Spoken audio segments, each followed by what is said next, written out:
Hello students, welcome back to Shikshastra. I am Leesha Thakur और आज की वीडियो में हम आगे बढ़ने वाले हैं हमारे चैप्टर में, that is the story of village of Palampur. इसके बारे में हम पढ़ चुके हैं, बेसिक जान चुके हैं कि बेसिकली इकोनॉमिक्स क्या होता है, जो हमारा नया सब्जेक्ट है। हम जान चुके हैं कि पालमपुर विलेज क्या है, is it a real village और is it a fictitious village? कौन बताएगा? जल्दी से कमेंट कर दो। It is a fictitious village, it is a fictional village, imaginary है, ख्यालों की दुनिया में है, रियलिटी में कहीं पे भी नहीं है। ओके, एंड हम बेसिक जान चुके हैं वहाँ पे 450 फैमिलीज़ रहती हैं, छोटा सा नॉर्मल सा विलेज है। It is use to represent India. आज की वीडियो में हम जानने वाले हैं factors of production, organisation of production. Production किस तरीके से प्रोडक्शन ऑर्गेनाइज होता है, प्रोडक्शन क्या होता है, वो हम सीख चुके हैं पिछली वीडियो में, लेकिन मैं एक बार फिर से याद दिला देती हूँ कि production is the process to produce anything. कुछ भी नया बनाने के लिए जो प्रोसेस होता है, जो प्रोसीजर होता है, जो स्टेप्स इन्वॉल्व होती हैं, जो सब हम करते हैं विद द रॉ मटेरियल, जिससे बनता है फिनिश्ड गुड। एक फिनिश्ड गुड क्या होता है? जैसे कि ये फ़ोन हमने सीखा था कि जो प्लास्टिक, मेटल, स्टील, ये प्लास्टिक का कवर अपने आप में कुछ वैल्यू नहीं है इसकी, अनलेस उसको हम एक फिनिश्ड गुड बना दें, यानी कि ये पूरा का पूरा मोबाइल फ़ोन बना दें।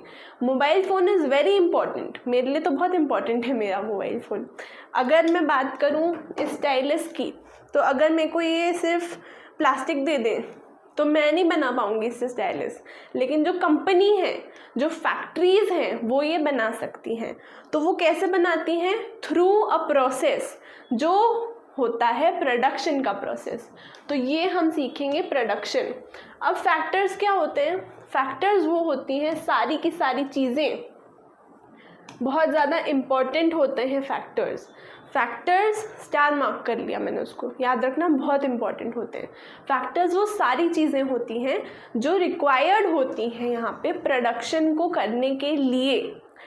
क्या होती हैं वो फैक्टर्स हम सीखेंगे। तो the organisation of production involves combining various inputs to produce outputs. Computer में सीखा है आपने इनपुट आउटपुट? क्या होता है इनपुट आउटपुट? पढ़ा होगा 6th क्लास में कंप्यूटर में, या पढ़ा है, पता है मुझे। आई नो स्मार्ट बच्चे हो आप लोग बहुत ज़्यादा। तो हम लोग कीबोर्ड में जो भी कीज़ हैं, इतनी सारी नहीं बनाऊंगी मैं, बट कीबोर्ड में कीज़ हैं, प्लस हमारे पास जो माउस है वो भी है, ठीक है। अब कीबोर्ड और माउस क्या होते हैं? Input devices. ये सिखाया था हमको कंप्यूटर में। अब मैं इस पर टाइप करूँगी, मैं इनपुट दूँगी, तो जो मॉनिटर है, जो हमारा स्क्रीन है, जो मॉनिटर है, उस पर कुछ टाइप होगा। ये सब हमारा इनपुट है। अब मैं गूगल पे कुछ लिख के टाइप करूँगी, मैं बोलूँगी best places to visit in Mumbai. मैंने टाइप किया, मैंने सर्च दबाया, जो निकल के आया मेरे सामने, इंडिया गेट आ गया, ताज होटल आ गया, जो भी आ गया मेरे सामने, जुहू बीच आ गया, तो वो सब क्या आया मेरे पास आया आउटपुट। ये कंप्यूटर में हमने सीखा था। अब वही हम प्रोडक्शन में कैसे लगाएंगे? प्रोडक्शन की हम बात करेंगे इसमें फिज़िकल चीज़ों की। फिज़िकल चीज़ें मतलब जिनको हम टच कर सकते हैं, छू सकते हैं। जैसे कि ये फ़ोन है, ये मैं यूज़ कर सकती हूँ, टच कर सकती हूँ इसको। ये स्टाइलिस है, इसको मैं अभी यूज़ कर रही हूँ लिखने के लिए। ये स्मार्ट बोर्ड है मेरे पास पूरा का पूरा, ये एक ऑब्जेक्ट है, ये एक प्रोडक्ट है। तो ये भी किसी ने प्रोड्यूस किया होगा, कहीं फैक्ट्री में प्रोड्यूस होगा। तो ये सब क्या है? हमारे पास प्रोडक्ट्स हैं। वो कैसे आए हमारे पास? प्रोडक्शन प्रोसेस के थ्रू। इसमें इनपुट गए होंगे कई सारे, हो सकता है। जैसे अगर हम एग्जांपल लें, सिंपल सा एग्जांपल लेते हैं हम एक टी शर्ट का। तो अगर मुझे टी शर्ट बनानी है, ये है मेरी कंपनी का प्रोडक्ट। क्या है मेरा प्रोडक्ट? मैं क्या बेचती हूँ? मेरी कंपनी का है प्रोडक्ट है कि टी शर्ट्स बेचता है, लीशा टी शर्ट्स। वाह, कंपनी का नाम है मेरी, ठीक है। लीशा टी शर्ट्स बेचती है मेरी कंपनी।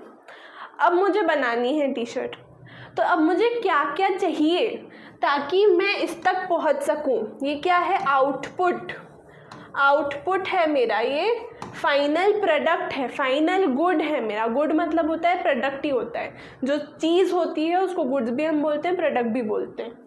तो मेरी जो चीज़ है, मेरी जो आउटपुट है वो क्या है? ये टी शर्ट है। लीशा टी शर्ट्स बना रही हूँ मैं।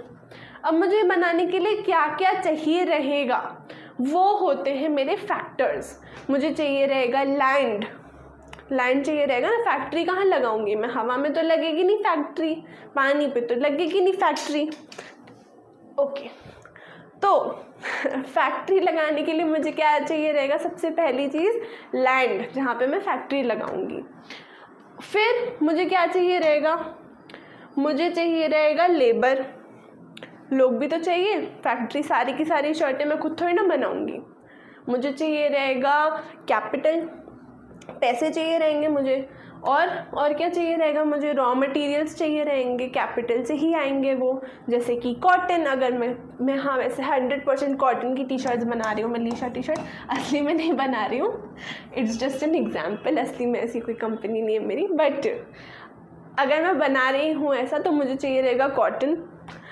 और भी जो भी मुझे मशीन्स चाहिए रहेंगी, सारे के सारा वो सब काय में आएगा? कैपिटल में। एंड लास्टली सबसे ज़्यादा इम्पॉर्टेंट चीज़, गेस करो क्या है? लिखो कमेंट्स में, कुछ भी गेस करो क्या होगा सबसे इम्पॉर्टेंट चीज़ जो मुझे चाहिए रहेगा ये टी शर्ट बनाने के लिए।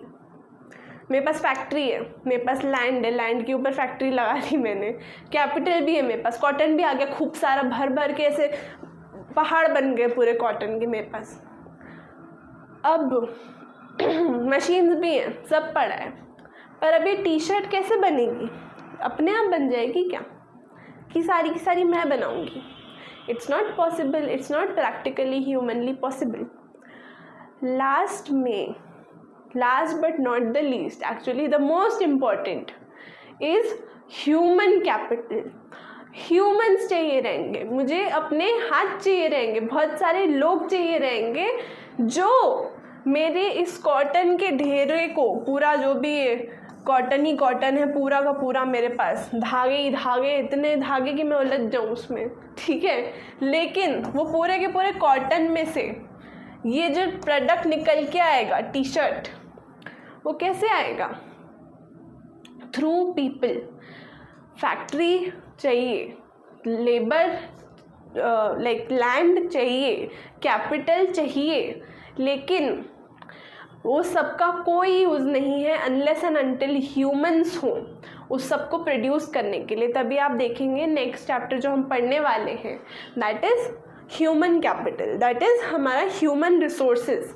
क्योंकि उसके ऊपर हम पूरा चैप्टर इसलिए पढ़ेंगे क्योंकि आप लोग बहुत इम्पॉर्टेंट हो, आप भी ह्यूमन्स हो, मैं भी ह्यूमन हूँ, हम सबके सब बहुत ज़्यादा इम्पॉर्टेंट हैं कुछ भी वैल्यू क्रिएट करने में, कुछ भी प्रोडक्शन करने में। आई नो कि वो जो भी हम वैल्यू क्रिएट करते हैं हम वो यूज़ भी करते हैं, बट हमारे बिना वो क्रिएट भी नहीं हो सकती है। कोई भी देश की जीडीपी बिना ह्यूमंस के नहीं बढ़ सकती है। इसीलिए कोई भी वर्क प्लेस का, कोई भी कंपनी का आप सबसे बड़ा एसेट अगर कोई देखेंगे तो उनका होता है वो मैनेजमेंट, पूरा मतलब स्टाफ, पूरा मतलब वर्कफोर्स। अगर वो अच्छा है, अगर वो डेडिकेटेड है, आपने स्टोरी सुनी होंगी टाटा की। टाटा में बताती हूँ एक इंटरेस्टिंग सी आपको कहानी बताती हूँ। जब ताज होटल में अटैक्स हो गए थे तो ताज के जो लोग हैं, जो एम्प्लॉयज़ हैं, जो स्टाफ हैं, वो भागे नहीं थे, जबकि उनको पता थे एग्जिट वेज कहाँ हैं, उनको पता थे शॉर्टकट्स। उनको ऑब्वियसली वो लोग फ्रंट डेस्क पे जो रिसेप्शन पे इंसान है वो तो सबसे पहले भाग सकता है ना, बट वो लोग नहीं भागे क्योंकि उनका एम्प्लॉयज़ के अंदर जो ह्यूमन कैपिटल डेवलपमेंट जो था, उनका जो मॉरल डेवलपमेंट था, इतना हाइट पे था, वो इतना ज़्यादा हो चुका था दैट दे वर लाइक कि नहीं, we'll fulfill our duties as a person, as a staff, as a manager, as जो भी उनकी पोस्ट है of this company, and we'll protect our customers। ये ताकत होती है। आज की डेट में टाटा में लोग मरते हैं TCS ज्वाइन करने के लिए। People are so eager to join that company because वहाँ पे जो कल्चर है, वहाँ पे जो ह्यूमन कैपिटल डेवलपमेंट है, वहाँ पे जो एक मॉरल्स का जो डेवलपमेंट है लोगों का, that is at such a high level कि वहाँ पे कस्टमर्स को like as God really treat किया जाता है। बहुत लोग बोलते हैं ऐसी बातें कि हमारे लिए तो हमारे कस्टमर भगवान हैं, बट सबके लिए नहीं होते हैं। बट जहाँ पे जिस कंपनी में होते हैं, जहाँ पे जो फैक्टर्स ऑफ प्रोडक्शन में लोग अपने ह्यूमन कैपिटल पे इन्वेस्ट कर लेते हैं, वहाँ पे जो कंपनी ग्रो कर सकती है उसके 100, 200, 300% रिटर्न्स कोई लिमिट ही नहीं है। ठीक है, अब हमने इतना ग्रोइंग वाली बात कर ली। अब हम पढ़ते हैं 1 2 3 4 करके फटाफट से अच्छे से डिटेल में समझेंगे, ताकि ऐसा समझेंगे, मैं हर वीडियो में बोलूँगी, हमेशा बोलूँगी, एंड मैं चाहती हूँ कि आप इसको अप्लाई करो कि जो भी सीखो it's not bookish, it is for your life. आप ऐसा सीखो कि आप दूसरों को सिखा दो, खुद तो भूलना दूर की बात, आप दूसरों को सिखा दो। ऐसे सीख लो सब चीज़ें, क्योंकि सब बहुत काम की चीज़ें हैं, बहुत प्रैक्टिकल सब्जेक्ट है इकोनॉमिक्स। ठीक है, अब हम पढ़ते हैं लैंड। लैंड इज़ क्या? लैंड इज़ ज़मीन। ज़मीन सिंपल हिंदी शब्द में नॉर्मल ज़मीन।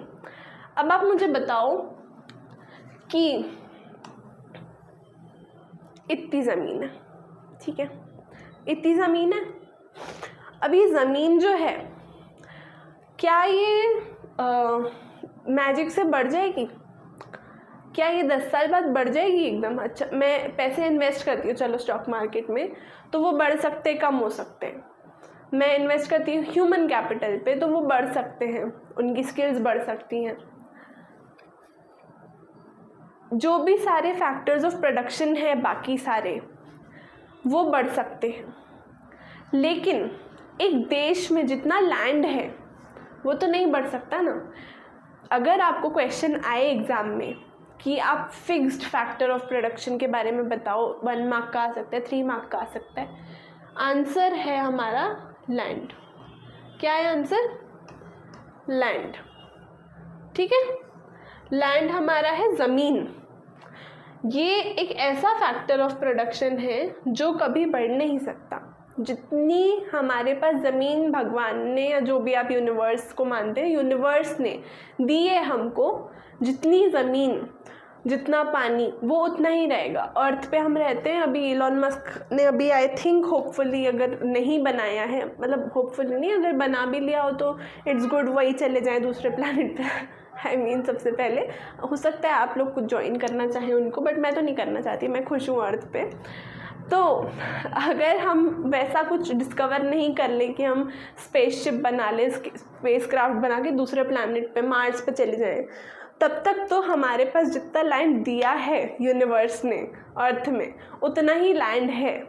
वैसे ही जो अर्थ में जो देशों के बंटवारे हैं आपस में, जो देश हैं, सपोज यहाँ पे कहीं इंडिया है, तो अब इंडिया जो है हमारा, जितना लैंड हमारे इंडिया के पास है दैट इज़ फिक्स्ड। अब जितना लैंड है वो लैंड है, अब हमको उसी को यूटिलाइज करना है to our best level. Best level पे यूटिलाइज करने का मतलब क्या? अब जैसे अगर आप में से कोई बच्चा है जो बहुत ही क्रिएटिव है, सपोज़ आप बहुत क्रिएटिव बच्चे हो, आपको पढ़ाई में ज़्यादा मन नहीं लगता, बट आपका म्यूज़िक सीखने में बहुत मन लगता है, आपको गिटार बहुत अच्छा लगता है मान लीजिए बजाना, एंड मैं कहूँ नहीं, मैं क्या, आपके अगर पेरेंट्स कहें नहीं, मेरे बोलने से क्या होता है, बट अगर आपके पेरेंट्स कहें नहीं, तुम तो पढ़ाई लिखाई करो, तुम तो डॉक्टर बनोगे, तो that is not the best utilisation of your human resource.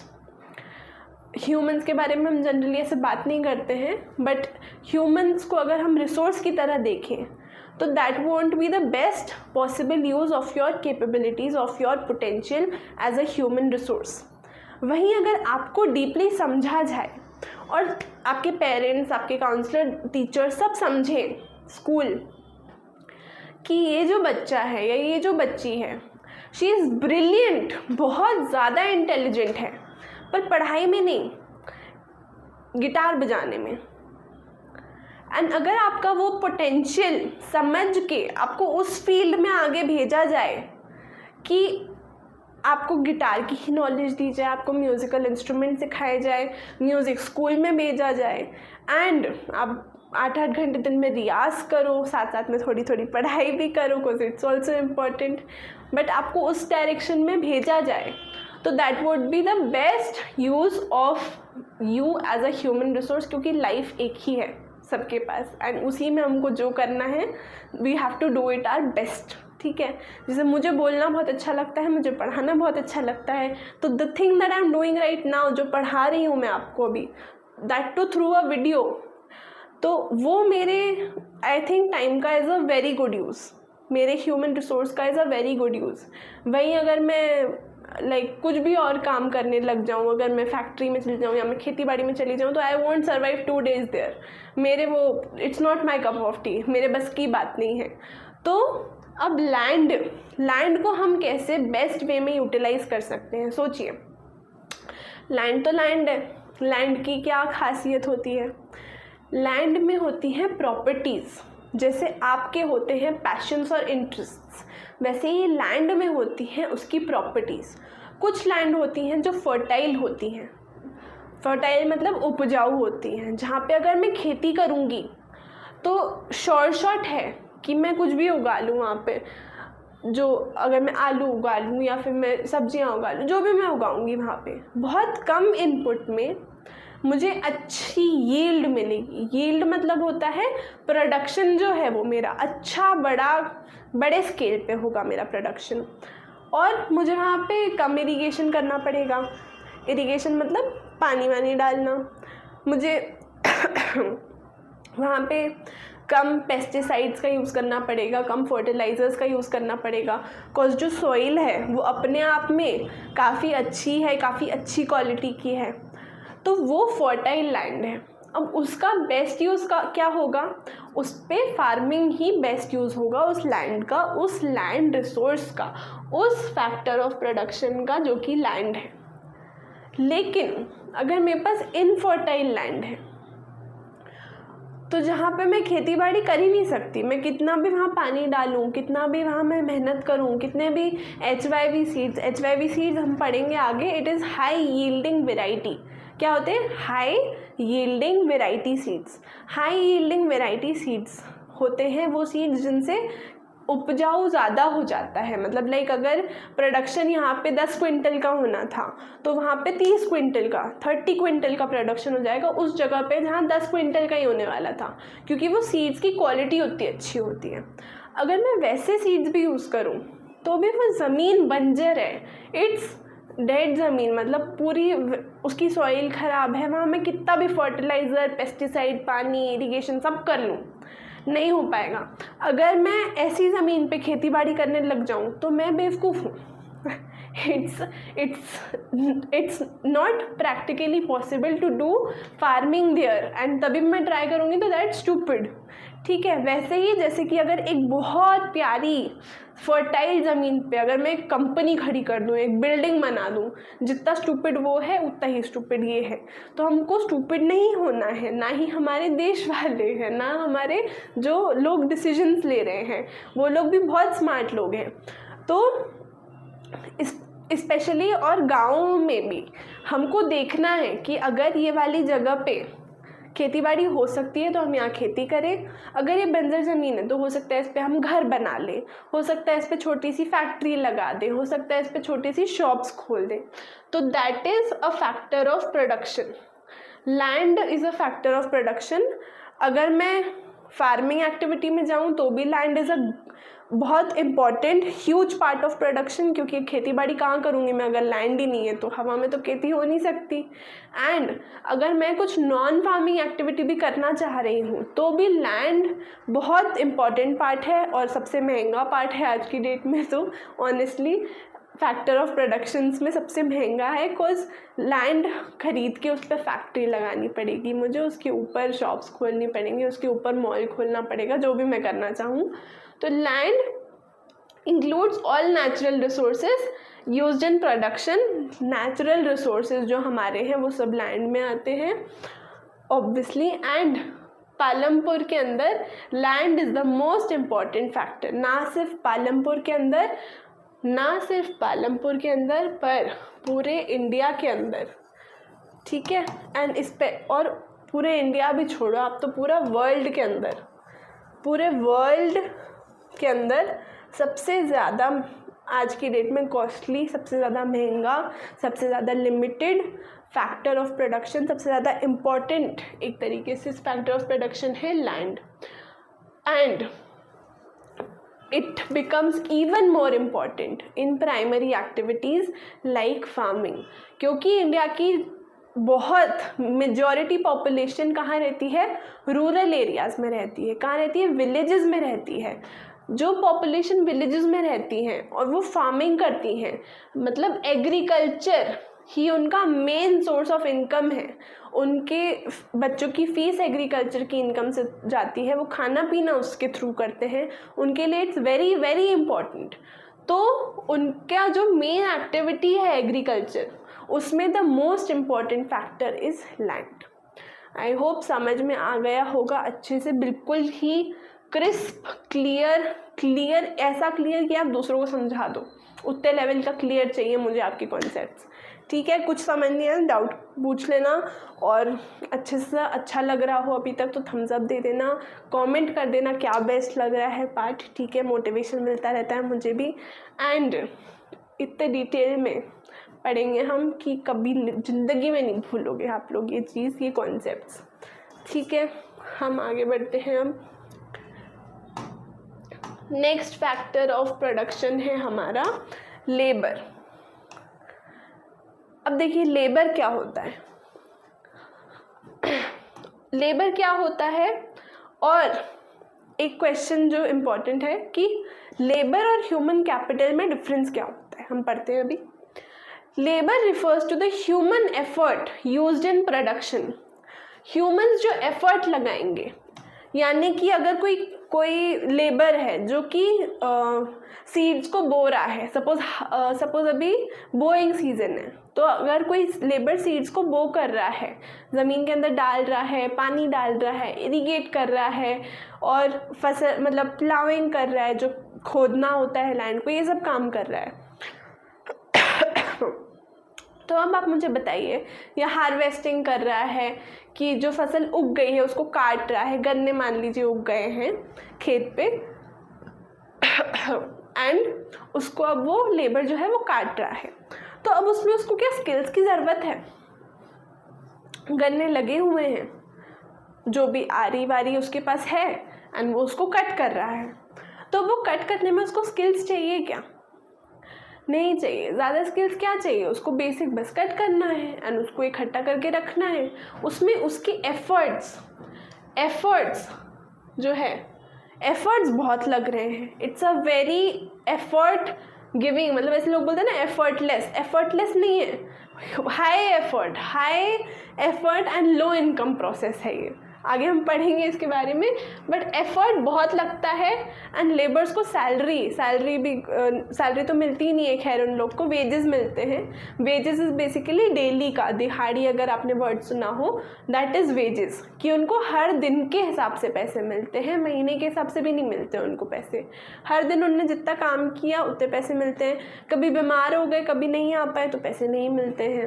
And बहुत गलत चीज़ें भी होती हैं कि लाइक गवर्नमेंट ने सेट करके रखा है अगर कि 300 रुपीज़ पर डे लेबर को देना है, ये लीगल अगर है तो भी उनको ये चीज़ नहीं मिलती है, क्योंकि काफ़ी सारी जगहों पे ऐसा होता है कि लेबर को काम ही इतना कम है कि बस हार्वेस्टिंग सीजन में काम होता है, बोइंग सीजन में काम होता है। अगर एक बार सीड्स लगा दिए, मेरे खेत में मान लो लगा दिए सीड्स, अब 11 महीने तक वो उगेंगे, बस पानी देना है, तो उसके लिए ज़्यादा लेबर की ज़रूरत ही नहीं है। तो अब इतने टाइम तक वो सब लेबर क्या हो गए, अनएम्प्लॉयड हो गए। जब वो अनएम्प्लॉयड हो गए और उनके पास और कोई काम ही नहीं है, ऐसा तो है नहीं जो लोग खेत में काम कर रहे हैं वो PhD लेके बैठे हैं या कोडिंग सीख के बैठे हैं कि उनको कहीं और काम मिल जाएगा। वो तो वेट कर रहे हैं कि फार्मिंग से रिलेटेड उनको कुछ काम मिले।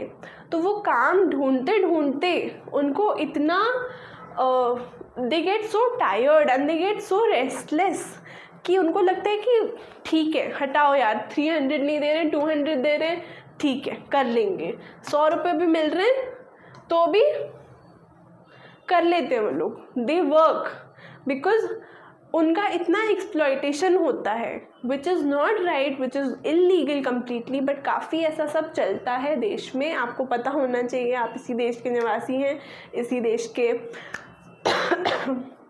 जागरूक बच्चे हैं, जागरूक सिटीजन हैं, तो ऐसा सब होता है। बट लेबर के बिना प्रोडक्शन हो भी नहीं सकता है। अगर लेबर नहीं आएगा तो वो जो एग्जाम्पल ले रही हूँ, सॉरी फॉर दिस बट मैं लैंग्वेज, बट अगर कोई मोटा सा सेठ है तो वो तो जाके हर जगह खेती नहीं करेगा, उससे तो होगी नहीं हार्वेस्टिंग, उससे तो इतना चला जाएगा नहीं। अगर कोई फिट इंसान भी है तो भी 20 क्विंटल 30 क्विंटल जितना खेत में जो प्रोडक्शन हुआ है वो सब अकेला तो नहीं कर सकता है, लेबर चाहिए उसको। तो labour is like very very important, क्योंकि it includes physical and mental efforts. जो लोग ट्रैक्टर चलाते हैं, मेंटल एफर्ट्स भी लगे ना उनके वहाँ पे, ट्रैक्टर चलाना भी आना चाहिए ना उनको, प्लस जो वो काम कर रहे हैं उसमें फिज़िकल एफर्ट्स, धूप हो, गर्मी हो, बारिश हो, दे आर वर्किंग, बहुत मेहनत से काम करते हैं ताकि हमारी प्लेट पे फूड आ सके। अगर आप पूरे प्रोसेस को समझें, वो काम कर रहे हैं बड़े फार्मर्स के लिए, जो लैंडलेस लेबर हैं, जिनके पास लैंड नहीं है, वो लेबर बन के बड़े फार्मर्स के लिए काम कर रहे हैं जो लैंड जिनके पास है। बट वो भी क्या करते हैं, वो आगे मार्केट्स में भेजते हैं, होलसेल मार्केट्स में भेजते हैं, मंडीज़ में भेजते हैं। मंडीज से वो सब जाता है ठेले वालों के पास, और ठेले वाले कहाँ आते हैं, या फिर आजकल तो ब्लिंकिट आ जाता है, तो ब्लिंकिट कहाँ आता है, वो हमारे घर पे आता है। एंड फाइनल कंजम्पशन उसका कौन करता है, फाइनल कंज्यूमर्स हैं आपके जैसे लोग और मेरे जैसे लोग। हम सब फाइनल कंज्यूमर्स हैं इन सब प्रोडक्ट्स के। एंड अल्टीमेटली जो सब ये सब कुछ हो रहा है वो देश के लोगों के लिए ही हो रहा है, एंड देश के सिटीजन्स के लिए हो रहा है, एंड हम इन सब को यूज़ करते हैं। तो हमको इस सब का प्रोसेस भी पता होना चाहिए कि हम आराम से डाइनिंग टेबल पे बैठ के, उसके बाद मम्मी सब्जी बना के दे तो देती है, हमारी प्लेट पे तो आ जाती है, बट वो सब्जी जो हमारी प्लेट पे आई है उसमें इतना लंबा प्रोसेस जो गया है, वी शुड एक्नॉलेज दैट। वो हमको पता होना चाहिए, हमको उसका एक्नॉलेजमेंट होना चाहिए, and we should be thankful for that.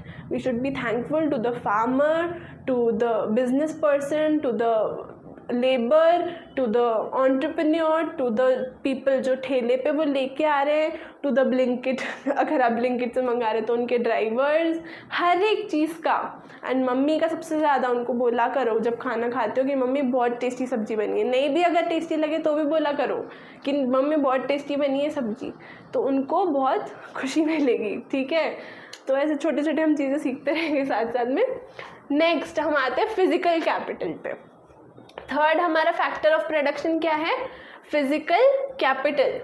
This includes tools, machines, buildings, fixed capital, raw materials, money in hand, working capital. ठीक है, अब देखो समझो, फिजिकल कैपिटल जो है, आपको देखो एग्जाम में क्वेश्चन आ सकता है कि आप बताइए फैक्टर्स ऑफ प्रोडक्शन के बारे में, तो आप ये 4 पॉइंट्स बड़े आसानी से लिख दोगे, जिस तरीके से हम समझ रहे हैं आई थिंक कभी भूलोगे भी नहीं। ठीक है, लेकिन आपको ये क्वेश्चन भी आ सकता है एग्जाम में सिर्फ और सिर्फ ये थर्ड पॉइंट के बारे में कि व्हाट इज़ फिजिकल कैपिटल, या फिजिकल कैपिटल के टाइप्स बता दो। तो उसमें कंफ्यूज नहीं होना है, हम समझते हैं क्या होता है। 2 टाइप के होते हैं फिजिकल कैपिटल। कितने टाइप के होते हैं, 2 टाइप के होते हैं। पहला होता है फिक्स्ड होता है फिक्स्ड कैपिटल, और होता है दूसरा वर्किंग कैपिटल। नाम से क्लियर है, फिक्स्ड मतलब जो फिक्स है, जो एक बार आ गया तो अब वो यूज़ होता जा रहा है, वो चले जा रहा है कंटिन्यूएशन में। जैसे अगर मैंने एक बार एक बिल्डिंग खरीद ली तो अब मैं उसमें प्रोडक्शन करती जाऊंगी। सपोज मेरे को टी शर्ट्स बनानी है, हम पढ़ रहे थे पिछले उसमें एग्जाम्पल, मुझे लीशा टी शर्ट्स बनानी है, अपनी कंपनी की टी शर्ट्स बनानी है मुझे, तो अभी कंपनी की टी शर्ट्स में कैसे बनाऊंगी, मैं ये सारे के सारे फैक्टर्स ऑफ प्रोडक्शन यूज़ करके बनाऊंगी। अभी टी शर्ट बनेगी काय में? एक फैक्ट्री के अंदर। अगर मैंने फैक्ट्री की बिल्डिंग लगा दी एक बार एक जगह पे, तो वो हो गया है मेरा फिक्स्ड कैपिटल। अब वो हिलेगी नहीं। अब जो बिल्डिंग लग गई वो लग गई, या फिर मैंने खरीद ली तो खरीद ली, लीज पे ले ली तो लीज पे ले ली। लीज मतलब होता है कि बेसिकली थोड़े टाइम के लिए, पूरी खरीदी नहीं है मैंने, बट वो थोड़े टाइम के लिए अब वो मेरी बिल्डिंग है। मान लो 10 साल की लीज है, तो अब वो मेरा फिक्स्ड कैपिटल है। अब मैं अगर उस फैक्ट्री में वेस्ट करूँ, अगर फैक्ट्री अच्छे से नहीं चलाऊँ, महीने की 10 टी शर्ट बनाऊँ, तो भी फिक्स्ड कैपिटल में जो पैसा लग गया वो उतना ही लगा रहेगा। अगर मैं फैक्ट्री में 1000 टी शर्ट बनाऊँ, 1 लाख टी शर्ट बनाऊँ, तभी भी जो पैसा बिल्डिंग में लगा है, जो मशीन्स खरीदने में एक बार लग गया, जो बिल्डिंग खरीदने में एक बार लग गया, वो लग गया, दैट इज फिक्स्ड। अब वो चेंज नहीं हो सकता है, तो वो है क्या? Fixed capital. ठीक है। और वर्किंग कैपिटल क्या होता है? जो वर्क कर रहा है, जो चेंज हो रहा है, जो फिक्स्ड का अपोजिट है, जो फ्लक्चुएटिंग है, जो चेंज हो रहा है बार बार। तो जो चेंजिंग कैपिटल है उसके एग्जाम्पल्स होते हैं हमारे रॉ मटेरियल्स। जैसे कि मैंने आपको एग्जाम्पल दिया, अगर मैं 10 टी शर्ट बनाती हूँ तो जितना कॉटन लगेगा 10 टी शर्ट बनाने में और जितना कॉटन लगेगा 1000 टी शर्ट बनाने में, उसमें डिफरेंस आ गया। 10 टी शर्ट बनाने में ऑब्वियसली कम कॉटन लगेगा, 1000 टी शर्ट बनाने में ज़्यादा कॉटन लगेगा। तो मेरा जो रॉ मटेरियल है वो फ्लक्चुएट होगा, वो चेंज होगा, तो वो होता है मेरा वर्किंग कैपिटल। वैसे ही money in hand, money in hand is working capital. Money in hand का एक के लिए यूज़ होता है क्रेडिट देने के लिए, कि अगर मैंने फैक्ट्री में बनाया और अब मेरे को होलसेलर को बेचना है वो, तो होलसेलर जो है वो, उसको मैं क्रेडिट दे सकती हूँ कि अभी आप ले जाओ और उसके बाद जब आपका बिक जाए, रिटेलर को बेच दोगे आप, तो फिर आप आके मुझे पैसे दे देना। ये पता है आपको साइकिल क्या होती है? फैक्ट्री जो होती है, मैन्युफैक्चरर्स होते हैं, वो चीज़ बनाते हैं, फिर वो होलसेलर्स को बेचते हैं बल्क क्वांटिटी में और कम प्राइस में, अपना थोड़ा सा प्रॉफिट मार्जिन लेते हैं वो लोग और होलसेलर्स को दे देते हैं। देन होलसेलर्स क्या करते हैं? होलसेलर्स उस चीज़ को रिटेलर्स को देते हैं अपना थोड़ा सा प्रॉफिट मार्जिन रख के। फाइनली रिटेलर्स जो होते हैं, यानी कि दुकान वाले जो होते हैं, हम आसपास देखते हैं, वो हमको फाइनल कंज्यूमर्स को, फाइनल कस्टमर्स को वो प्रोडक्ट बेचते हैं अपना अच्छा खासा मोटा मार्जिन लगा करके। तो ऐसे हम तक चीज़ें पहुंचती हैं फाइनली। एंड उस सब में मनी इन हैंड भी बहुत एक इम्पॉर्टेंट हमारा वर्किंग कैपिटल होता है, वर्किंग रिसोर्स होता है हमारा, जो चेंज होता रहता है टाइम टू टाइम। लास्ट हमारा हमने पढ़ा, हम पढ़ते हैं ह्यूमन कैपिटल। ह्यूमन कैपिटल हमारे जो लोग हैं। अब जो लोग हैं, human capital is not just people, it's the knowledge, the resources, the training, the skills that they have. क्या क्या बोला मैंने? नॉलेज, एजुकेशन, जो अभी मैं आपको दे रही हूँ, आप सीख रहे हैं, एंड जो आप स्कूल में सीखते हैं वो क्या है? आपका एजुकेशन। और क्या होता है? आपका ट्रेनिंग। अगर आप कहीं जाते हैं जॉब्स पे तो ऑन द जॉब ट्रेनिंग आपको मिलती है। जो स्किल्स आप सीखते हैं, मान लीजिए आपने कोडिंग सीखी या कुछ पाइथन या कोई लैंग्वेज C++, जो भी आपने सीखा, that is all your skills. And आपका डेवलपमेंट, जब सबको हम कंबाइन कर देते हैं तो ये मिला के बनता है आपका ह्यूमन कैपिटल। ये मिला कर के जो हम प्रोडक्शन में यूज़ करते हैं, जैसे अगर कोई मान लीजिए, this includes knowledge and enterprise that combine land, labour, physical capital to produce output. मैंने आपको पहले एग्जांपल दिया, वही लिखा है यहाँ पे। लैंड भी है मेरे पास, लेबर यानी कि लोग भी हैं काम करने के लिए मेरे पास, फिजिकल कैपिटल पैसे भी हैं मेरे पास, बिल्डिंग भी है, लैंड भी है, फैक्ट्री भी है, तीनों चीज़ें हैं। अब आपस में पढ़े हो कि क्या करेंगे? पढ़े रह के कुछ बनेगा, इससे प्रोडक्शन होगा? हो ही नहीं सकता अनलेस एंड अनटिल कोई ह्यूमन आके बीच में इस प्रोसेस में इंटरवीन नहीं करे, कोई ह्यूमन आकर के इन सबको कंबाइन नहीं करे। क्या करे? कंबाइन। सब कुछ आपस में प्लस हो जाएगा, सब कुछ आपस में प्लस प्लस होके, और अगर स्किल्स होंगी उस ह्यूमन में तो सब कुछ मल्टीप्लाई हो जाएगा। बोलते हैं ना, 1 और 1 2 नहीं होता, 1 और 1 11 होता है। वो काम कर सकता है तो सिर्फ और सिर्फ एक factor of production, that is human capital. इसके ऊपर हम सेकेंड चैप्टर पढ़ेंगे, पूरा डिटेल में है, इसी बारे में है, सिर्फ और सिर्फ ह्यूमन कैपिटल को समझाते हुए, because it's very very crucial, very very important. But I think basics आपको समझ में आ गए हैं इसके और फैक्टर्स ऑफ प्रोडक्शन के। Thank you so much for watching. I think बहुत अच्छे से आपको समझ में आ गए हैं, और फिर से मैं कह रही हूँ, ऐसा समझा होगा कि खुद भी समझ लिया एंड औरों को भी समझा दोगे। किसी को भी डाउट आएगा आपके फ्रेंड्स को तो आई थिंक समझा पाओगे आप उन लोग को भी। ठीक है, तो आगे की वीडियो में हम और कंटिन्यू करेंगे इस चैप्टर को। आई थिंक बहुत अच्छे से ये समझ में आ गया। कुछ भी डाउट हो तो नीचे कमेंट सेक्शन में feel free to ask, and अच्छा लगा हो तो अच्छा कमेंट भी कर देना, क्या बेस्ट पार्ट लगा वो भी बता देना। And do not forget to subscribe to Shikshastra. I am Leesha Thakur and thank you so much for watching. Bye bye. अपनी हेल्थ का ध्यान रखो, पानी पीते रहो, बहुत गर्मी है, एंड अगर सर्दियों में भी देख रहे हो तो पानी पीते रहो, इट्स इम्पॉर्टेंट, हाइड्रेटेड रहो। ठीक है, और अच्छा हेल्दी खाना खाओ और अच्छे से रहो, खेलो कूदो और थोड़ी थोड़ी पढ़ाई भी कर लिया करो साथ में। ठीक है, अच्छे से खूब सारे मार्क्स तो ले ही आएंगे, पर प्रैक्टिकल जीवन में बहुत सारी सीखने की बात है, वो भी हम सीखेंगे, ताकि लाइफ को बहुत अच्छा बना सकें, एक अच्छा इंसान बन सके, एक अच्छा सिटीज़न बन सकें, एक अच्छे बच्चे बन सकें, और एक आगे चल के अच्छे ह्यूमन बन सकें। ठीक है, thank you so much for watching. मुझे बहुत मज़ा आता है आपको पढ़ाने में। आई होप आपको पढ़ने में बहुत मज़ा आता हो। Bye bye bye.